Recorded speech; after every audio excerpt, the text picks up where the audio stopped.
Dear Charon, ito po ang kwento ni Aling Jean at ng kanyang anak na si Mary na may kasintahang babae na si Chris. Subaybayan po natin ang kanilang kwento na nakatutok sa pagbabago ng pag-ibig sa paglipas ng panahon.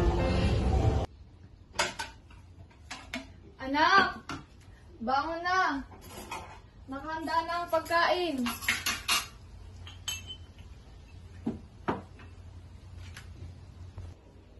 Mary! Bangon na!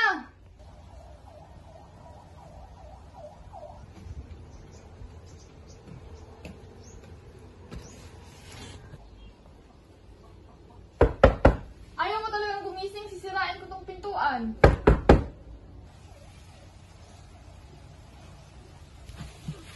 Oh na, babangon na.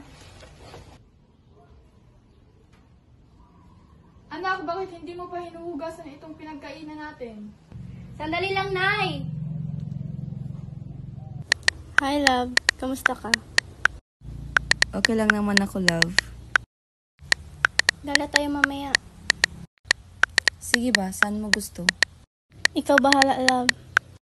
Sige, susunduin kita mamaya. Sige, I love you. Love you too.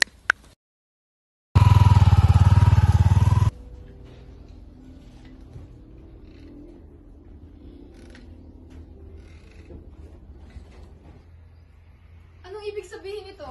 Ma! Anong ginagawa niyo? Mali pang iniisip niyo, kaibigan ko lang siya. Ha? Anong kaibigan? Sabi mo ipapakilala mo ako sa mama mo. Magkasintahan kayo? Oo! Ano hindi? Bala ka nga dyan? Wait lang, love! Mary, saan ka pupunta? Umupo ka dyan. Mag-uusap pa tayo. Sa dinami-dami ng lalaki sa mundo, bakit babae pa? Mahal ko po siya. Anong magagawa ng pagmamahalan niyo kung hindi niyo naman ako mabibigyan ng apo? Saan ka pupunta? Pupuntahan ko po siya.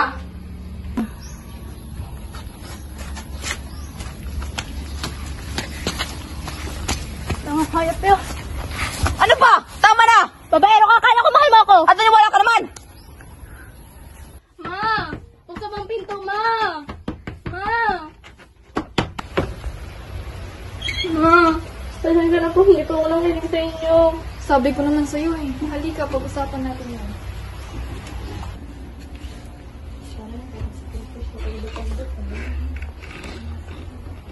Alam mo ba, ang mga magulang ko noon ay alay kong harana para sa dalaga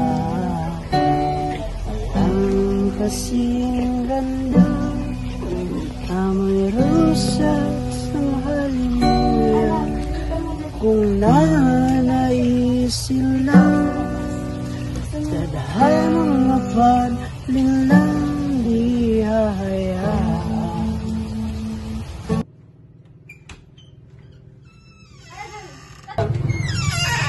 Magandang hapon sa iyo, magandang binibini. Magandang hapon din sa'yo, Ginoo. Inay, halika mo nga dito. Magandang hapon po, Ginang de la Cruz. Halika, mapo ka muna.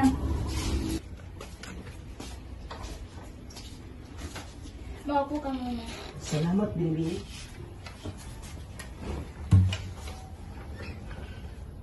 Bakit ka na pa rito? Anong hangarin mo sa aking anak? Mabuti po ang hangarin ko sa iyong anak, Ginang, at nais ko po siyang pakasalan. Ha? Pakasalan? Tama ang iyong narinig, Ginang. Matagal na po namin itong pinaplano. Pasensya ka na po, Inay. Ilinabo po namin sa inyo ang aming relasyon. Kailan pa? Isang taon na po ang nakalipas. Matagal na pala kayo, ba't hindi niyo sinabi sa akin? Akala ko po kasi, Inay, magagalit kayo at ipakasal niyo ako sa iba. Maaari ko po bang hingin ang kamay ng inyong anak? Kayo ay binibigyan ko ng aking basbas at maaari na kayong magpakasal.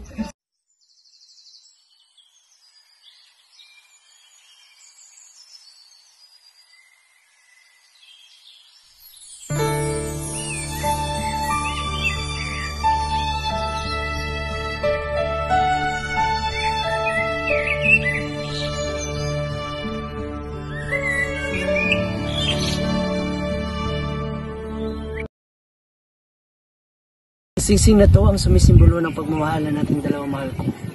Pwede ko ba hingin ng iyong kamay? Tinatanggap mo ba ang aking paanyaya na pakasalan ka? Oo.